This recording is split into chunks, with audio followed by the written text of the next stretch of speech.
So do you want to share what is on your mind, what brought you here today? Yeah, so I'm doing the 1 month, I'm following the 1 month schedule, and it's been 4 days. I've been sticking to the schedule pretty much like to the T.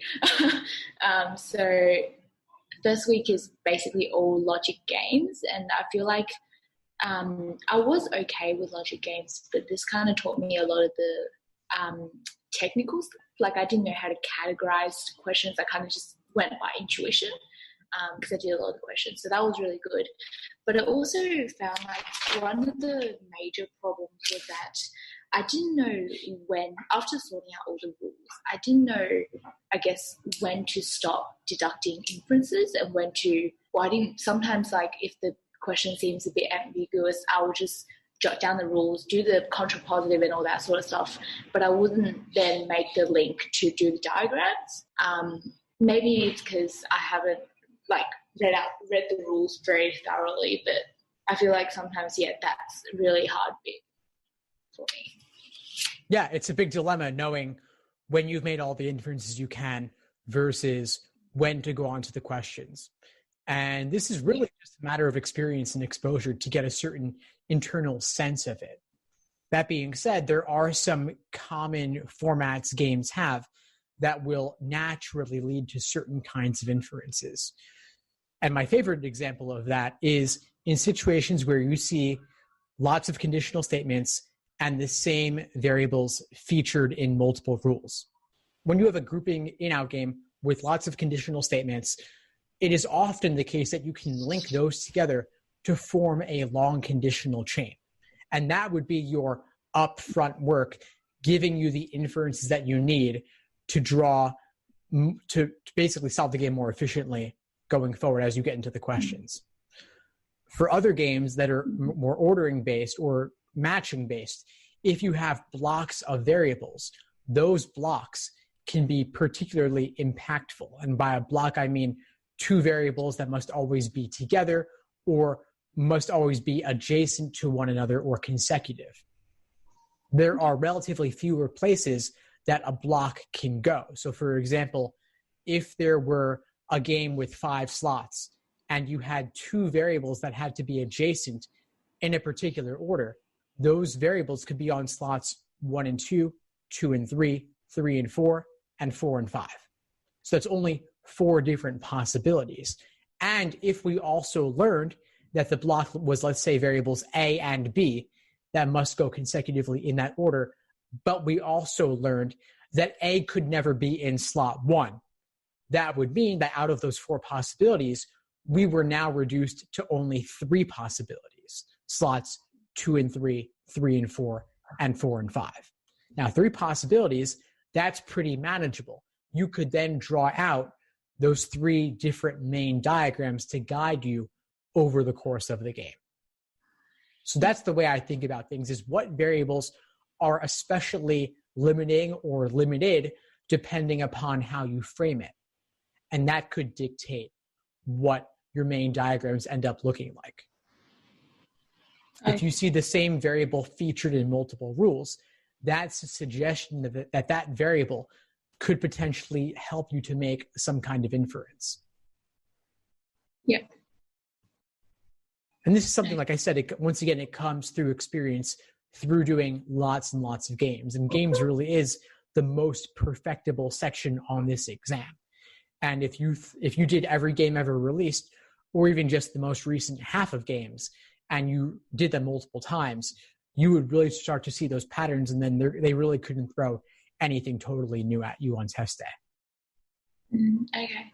And because this week I've been just focusing on logic games, I've been quite worried about my logical reasoning and reading comprehension, just because logic games is my strongest area and my best scoring area most of the time. So I was wondering, should I do some logical reasoning or reading comprehension on the side in addition to the schedule, or do you think it's unnecessary? Yeah, I would do it on this side. I wouldn't ever focus solely on one section at the exclusion of the others. So if you've already done a bit of studying on all 3, I wouldn't want you to get rusty on reasoning or reading comp. I would still cycle that in a little bit. So maybe I would do 60, if you want to focus on games, do 60% games, 20 on logical reasoning, and 20 on reading comprehension. Mm-hmm. And at this point in time, do you recommend doing it under time conditions? Because for me, I've been practicing the LSAT for a while. But this week I haven't been doing the logic games under time conditions, just sticking to the schedule itself.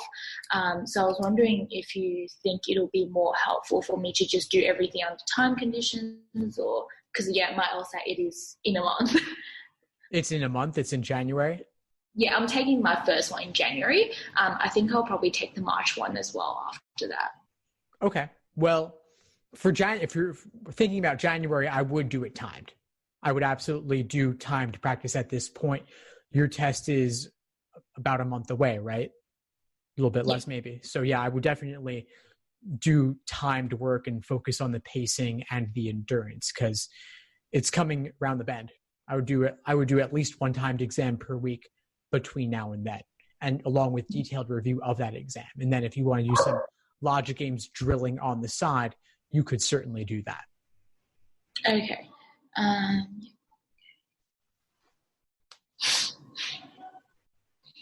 I was thinking maybe I should skip to do the LR and RC first before the logic games, because I always lose about like 7 or 8 marks on the RC, and on average around 4 to 5 on the logical reasoning. So not quite sure if I'm not quite sure what to do right now because it's in a month. Yeah, I mean, you got to work on everything.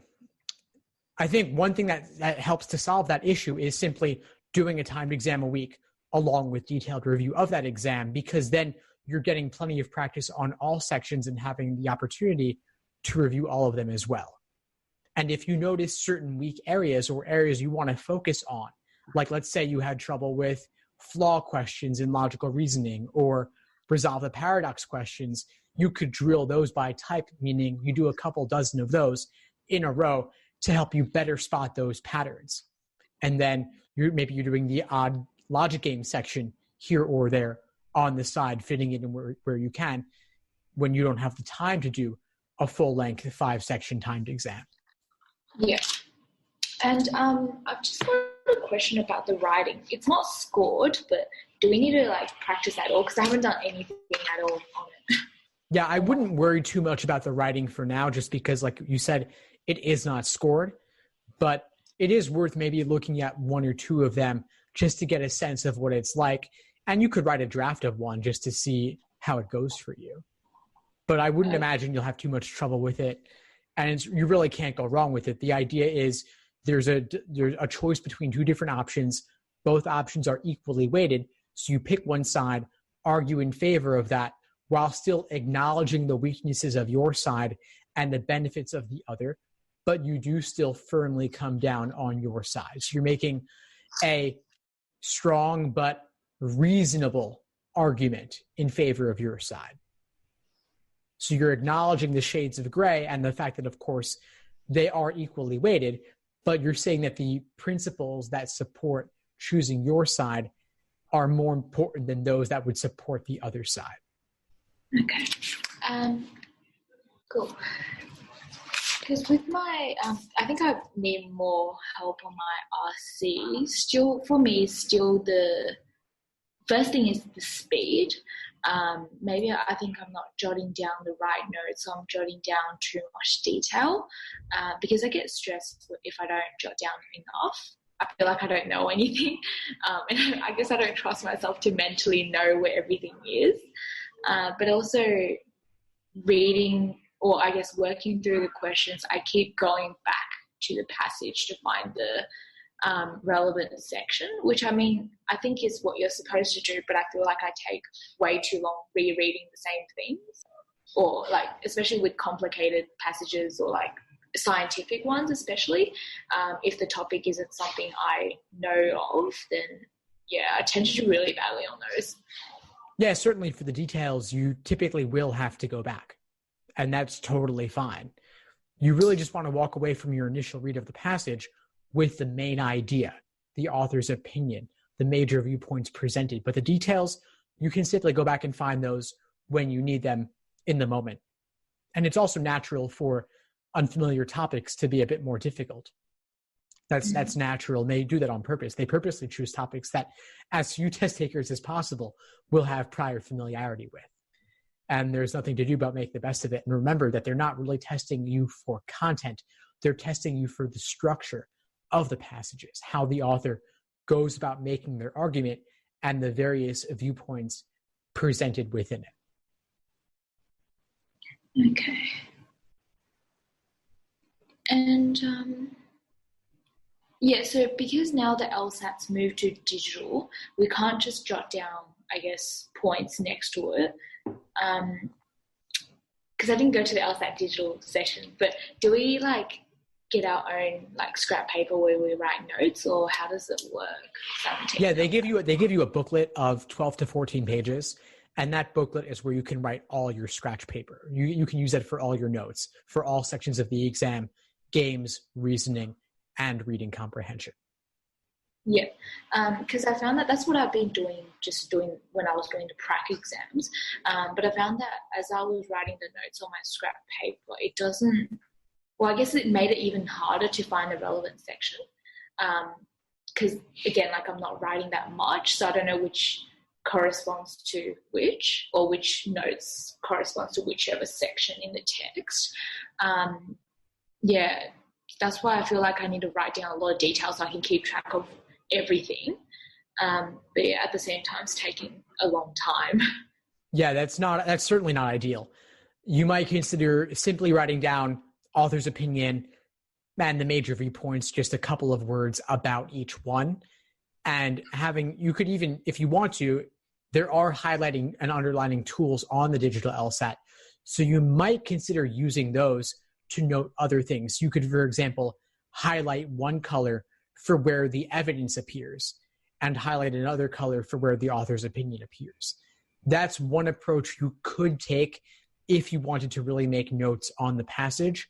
I'm not saying I would recommend it, but different things work for different people. So it might benefit you to do a little bit of experimentation to see what you like best. For me personally, I would just note on my scratch paper the main idea, the author's opinion, and then go back for any details that I need. And that requires a bit of skimming, of course. But with practice, you can get pretty fast at that skimming. Okay. And then do you just make a mental note of where all the details are? Yeah. So I would think to myself, the author's opinion was presented and summarized at the very end of paragraph 1. And then the second half of paragraph number 2 is where there are a lot of details and lists of things. So I'll go there for any detail-oriented questions. Okay. And with the true passages, passage A and passage B, I find that a lot of times, especially when they're legal passages, they tend to, they focus on the same topic, but it's not necessarily the same scope. And a lot of the times, I find the harder ones are the ones that actually have things that they agree upon, but then they differ on other little details. And it's really hard because I'm trying to basically process 2 passages at once. They certainly are harder. And there's no easy answer to that other than practice and to recognize that they may not be directly at odds overall on everything, but they may instead be at odds on one particular nuanced point.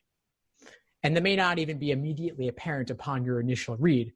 But of course, when there's a question about that, you've got to go back and do a little bit of hunting. And that might involve some process of elimination as well. So do you recommend leaving those to last? Honestly, I like doing them last just because they are a little bit different in nature. So I would either say do them last if they don't come as naturally to you. Otherwise, I would just do things in the order given. Yeah, because I feel like when at the start of the RC, I always take time to organize or order the passages, from easiest to hardest. But I find that like sometimes an article that I think is easy is actually really hard. And I'm doing like one of the hardest passages at the start. And I find that when that happens, my score actually drops a lot because it just takes up so much time. And I panic in the first passage as well. So I just like kind of unsure as to how to identify the order, I guess. I would just do things in the order given typically. It takes time to jump around, and it's actually a little bit harder to jump around on the digital LSAT than on the paper one because you can't flip pages quite as easily. You're clicking one question at a time. Mm-hmm. So I think the simplest thing is to just do things in the order given. But if you encounter something that's just too difficult to deal with in the moment, just skip it and come back to it later. Yeah. Okay. I think that's it from me in terms of questions. I haven't worked too much on LR and RC. I feel like I have more questions next week or in the next couple of weeks as I work on those two sections. Yeah. Of course. Well, please keep in touch as they come up. I'm happy to help. Before we sign off, what would you say is the biggest insight you got from our call today? I think the biggest insight was actually the help with the RC, because I always was so obsessed on like choosing the order because I felt like that really made a difference. But yeah, I would try like doing it in order and actually just doing things more in time conditions because I thought like I should stick to the schedule to the T, but I felt like when the LSAT's in like 1 month, I should still do the time conditions on the side, as well as the writing because I didn't know anything about the writing section at all. So yeah, it was good to, and I like there was no material on it or whatnot, not that I was aware of. So I think yeah, that was really helpful as well. So I don't need to spend time extra researching about it. Awesome, glad to hear it. Well, please keep in touch as you move forward. I'm happy to help as you move through the course and as you continue with your studying. Thank you, Steve. Thanks for tuning into the show. Please subscribe if you haven't done so already to be notified of new episodes as I release them. And feel free to reach out if you need anything at all as you move forward with your prep. I'm happy to help however I can. In the meantime, I'll wish you all the best and take care.